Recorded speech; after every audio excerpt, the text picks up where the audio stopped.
Chapter 2, Imitation. It has already been totally demonstrated that fear stops free initiative.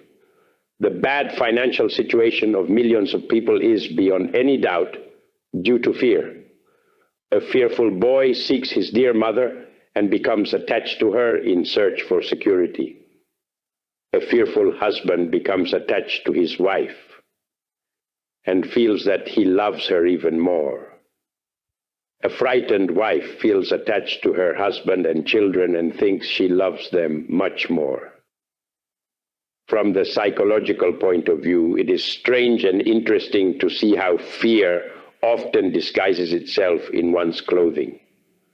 People who have very little spiritual values within, who are internally poor, always seek something external to make themselves complete. Internally poor people are always worried about foolishness, gossip, bestial pleasures, etc. Internally poor people live from fear to fear, and as it is natural, become attached to their husband, wife, parents, children, to old and degenerated traditions, etc.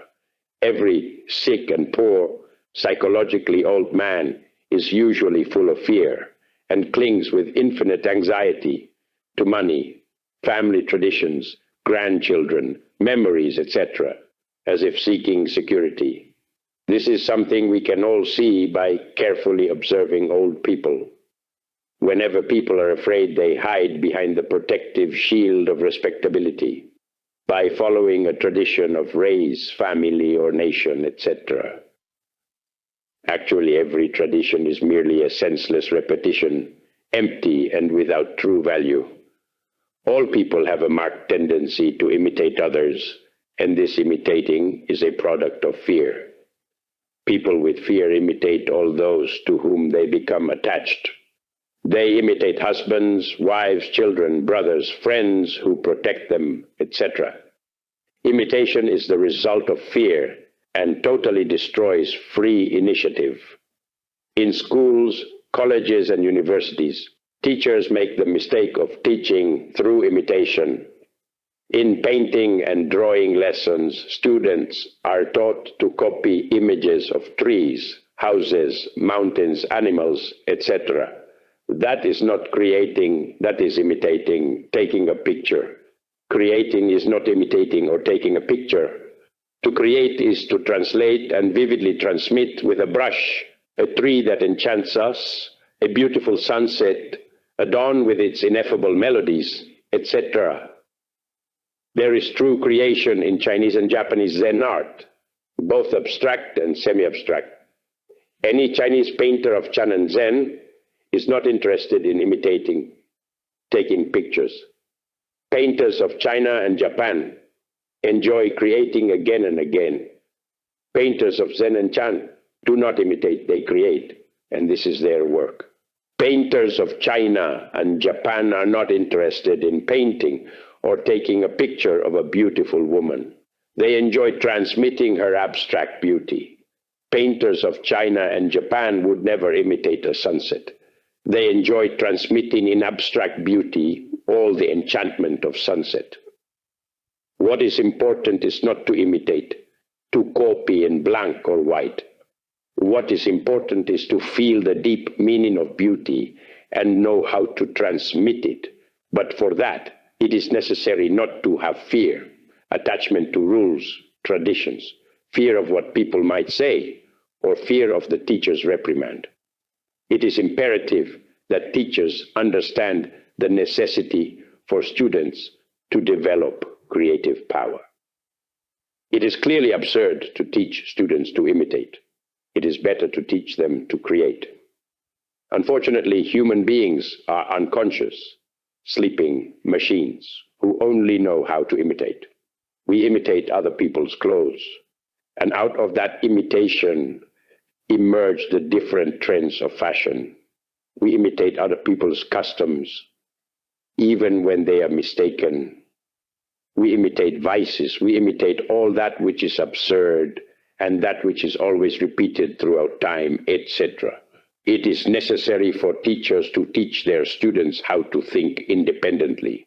Teachers, should give their students all possibilities in order that they stop being mechanical imitators.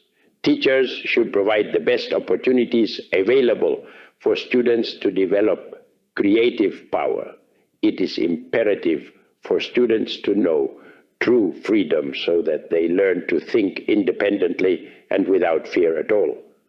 A mind which lives enslaved to what people may say, a mind which imitates because of fear of violating traditions, rules, customs, etc., is not a creative mind, neither a free mind.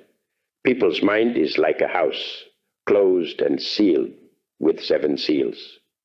A house where nothing new can happen, where the sun does not shine, where only death and pain reigns. The new can only take place when fear does not exist, when both imitation and attachment to things, money, people, traditions, customs, etc., do not exist. People live enslaved to plotting, envy, family customs, habits, the insatiable desire to conquer positions, climb to the top, make themselves felt, etc. It is imperative for teachers to teach their students the necessity of not imitating this degenerate and out-of-date order of time-worn things. It is imperative that students learn to create, think, and feel freely in school. Students spend the best part of their lives at school acquiring information, and yet they do not have time left to think about all these things. 10 or 15 years at school living a mechanical and unconscious life, they leave school with their conscience asleep, yet believing themselves to be awake. The human mind lives bottled up between conservative and reactionary ideas. Human beings cannot think with true freedom because they are full of fear. Human beings fear life, death, what people say or might said. They fear gossip, losing their jobs, breaking regulations, or someone taking away their partners, etc. At school we are taught to imitate, and we leave school after having been transformed into imitators. We do not have free initiative because from our school desks we were taught to imitate. People imitate because of fear of what other people might say. Students imitate because teachers terrorize them. They threaten them with low marks, specific punishments and expulsion, etc. We really want to become creative in the most complete sense of the word. We should become conscious of all those imitations which unfortunately have us trapped.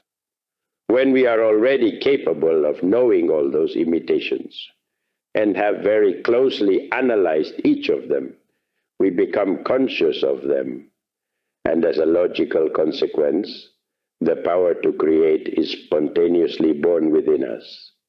It is necessary for students at school, colleges, and universities to free themselves from all imitation so that they become truly creative. Teachers who erroneously assume that students need to imitate in order to learn are mistaken. Whoever imitates does not learn but becomes a machine, and that is all. It is not a case of imitation what authors of geography, physics, arithmetic, history, etc. say. To imitate, memorize, repeat like chatterboxes or parrots is stupid. It is better to consciously understand what we are studying. Fundamental education is the science of the conscience, which allows us to discover our relationship with human beings, nature, and everything. A mind which only knows how to imitate is mechanical, is a machine which functions.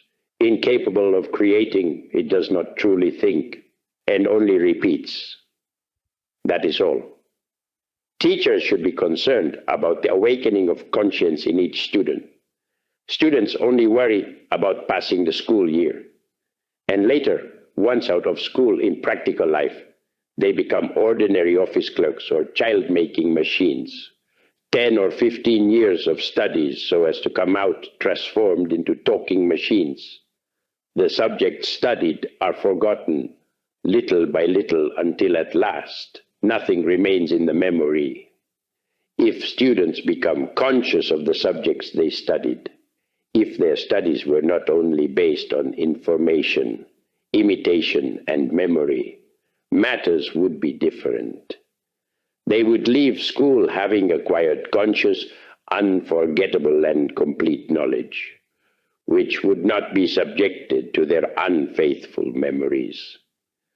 Fundamental education will help students by awakening their conscience and intelligence. Fundamental education takes young people along the path of true revolution. Students would insist that teachers give them true education, fundamental education.